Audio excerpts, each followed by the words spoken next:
First, take out the manual and the quick start guide. The quick guide will assist with setting up your new water chamber and clip placement.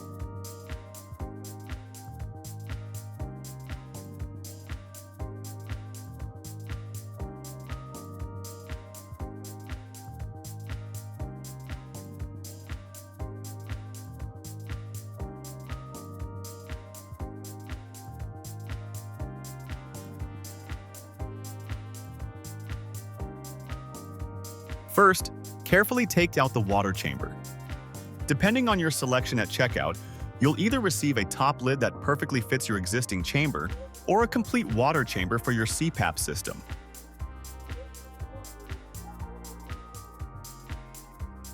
Next, remove the accessories. This includes the sensor harness, the 2-foot hose, and the power adapter. The specialized clips are found in a small Ziploc and are essential for the CSpring.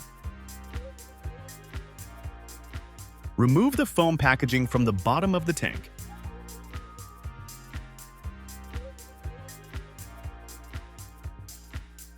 That is everything you need to get your CSpring up and running for a great night of sleep.